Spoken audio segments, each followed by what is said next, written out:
Desert Eagles are coming home. A special report from the Gulf. The RSPCA says our region is the cruelest in the country.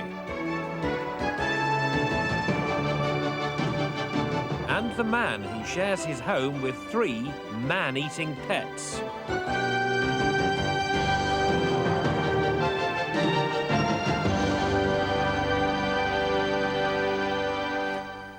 Hello to you, good evening. Welcome to Calendar on Tuesday, the 12th of March. And we start tonight with our special report from Saudi Arabia as hundreds of families around our region prepare to welcome their loved ones back home from the Gulf.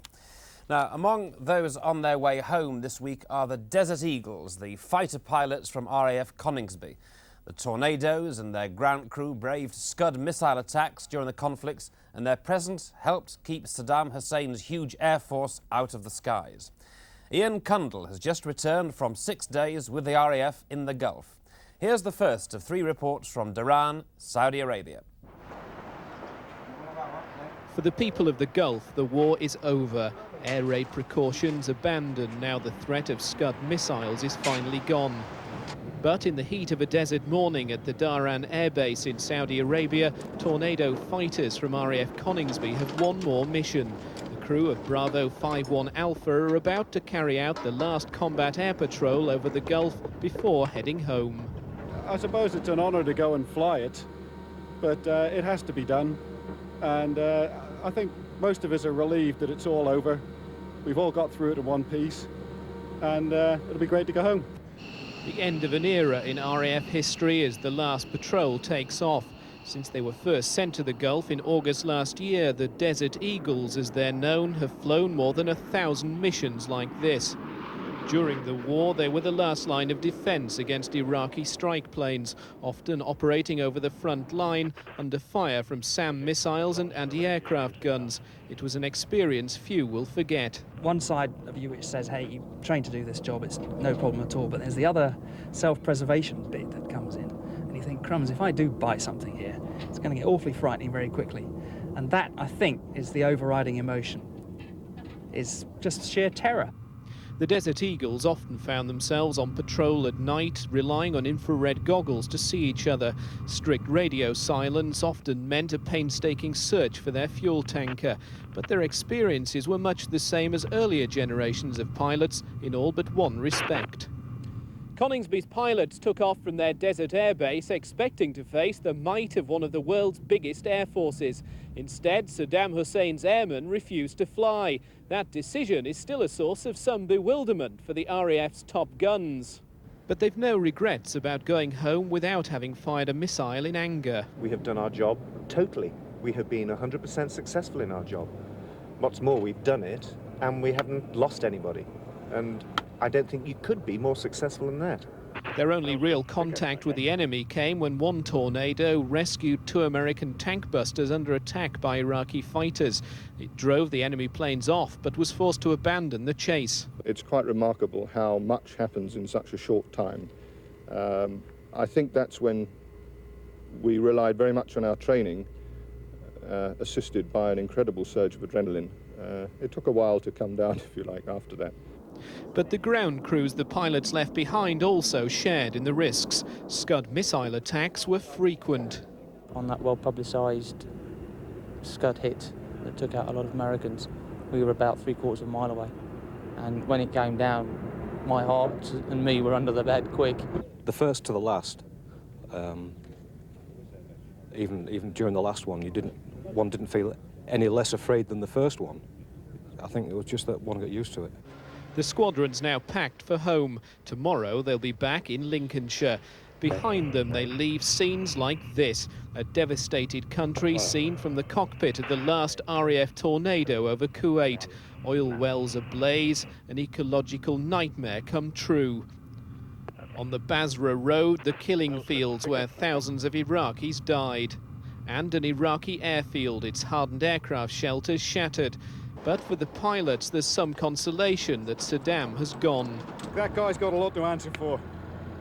I mean, like, all you got to do is look at the front windscreen. You can't really see it from here, but it's just full of oil. Really thick black oil. It's going to take years to clean that place up. But I'm glad it's all over, and I hope we don't have to do it again in about 4 or 5 years' time.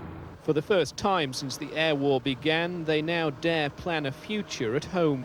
First thing is to misquote Saddam Hussein, the mother of all parties, I think is the way to put it. It'll be a goodie.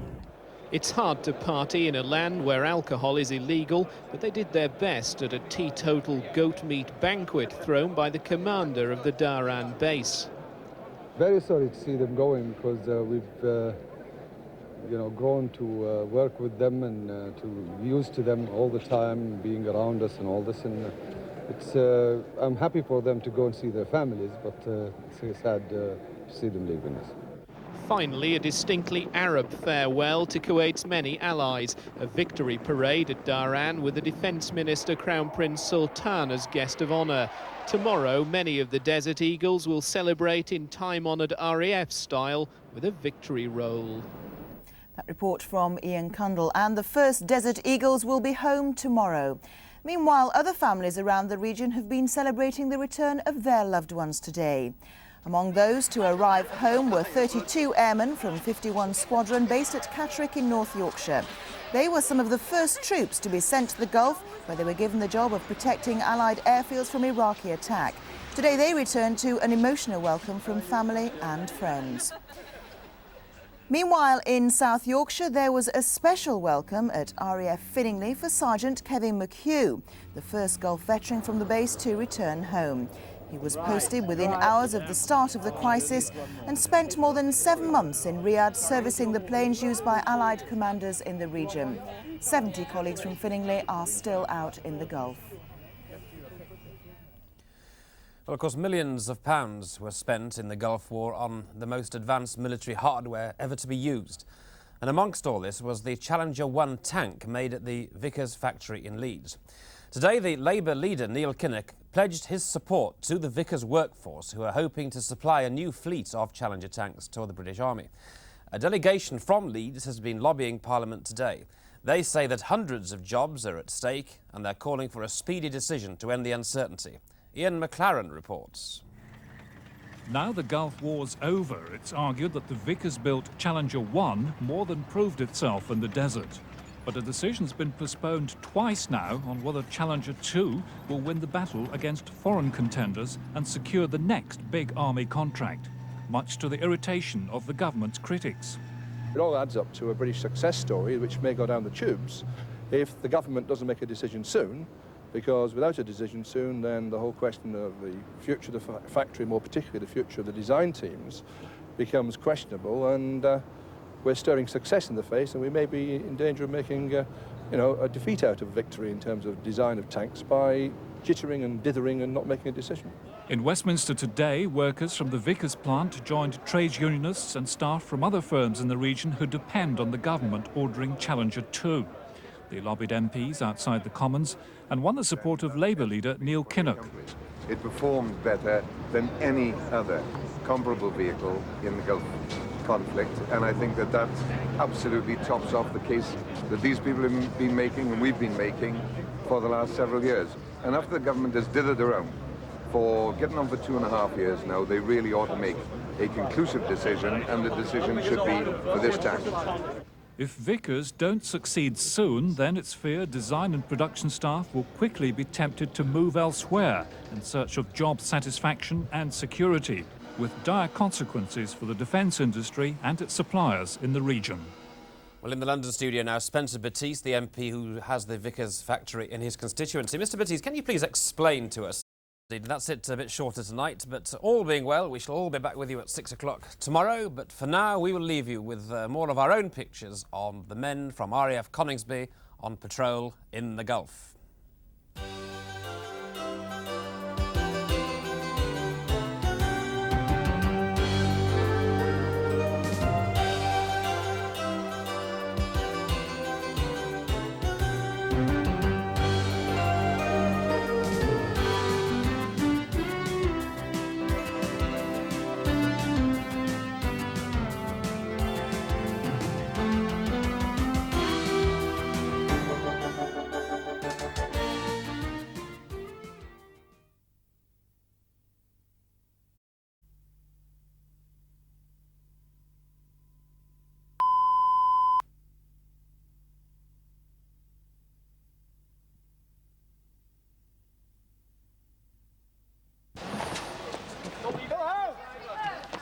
Brilliant.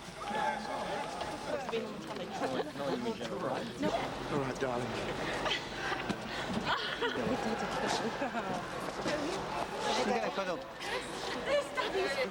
Got it.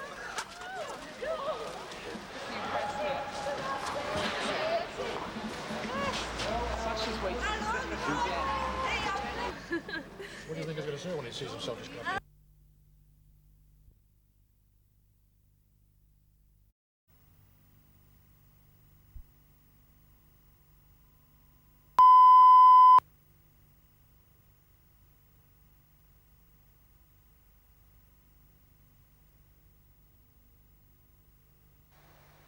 For Jane and Ben McHugh, it's been a long wait.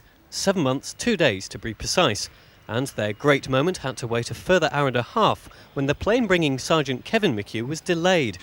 But finally the aircraft touched down at RAF Finningley near Doncaster and taxied to a stop. Sergeant McHugh emerged to be greeted by his family and a horde of photographers. Has it been hard out there for you? I think it's probably harder actually in families back home than it is when the guys are there, because at least they're occupied and doing a good job. So you can see the wife and, yeah, I mean, what more do you need to know? I understand you only had about 6 hours notice before you actually had to go out.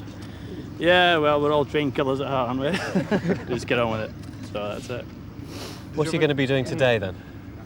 Well, can't really tell you that, otherwise you wouldn't print it, will you? You, Jane, to see your husband for the first time in 6 months. 7 months and 2 days, but I've not been counting. Words can't describe it. It's real. You're going to let him go again? No way. No. During the Gulf conflict, Sergeant McHugh was based in Riyadh, Saudi Arabia, servicing aircraft used by Allied commanders, and he was there throughout the bombardment of Iraqi Scud missiles. We were quite close to the Scud attack when it did land in Riyadh. We were under a constant barrage, if you want, all the time. We were down in shelters, reacting in NBC suits, etc. Having spent the last 7 months out in the Gulf, Sergeant McHugh can now enjoy some leave with his family. Then it's back to work as normal, but this time a little closer to home.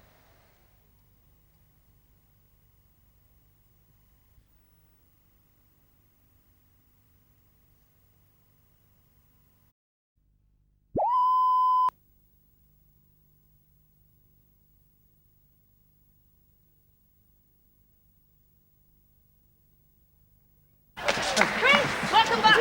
Hiya, bud.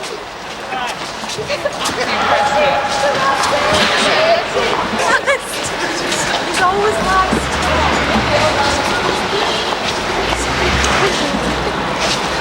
How are you? Hopefully I'll remember your name.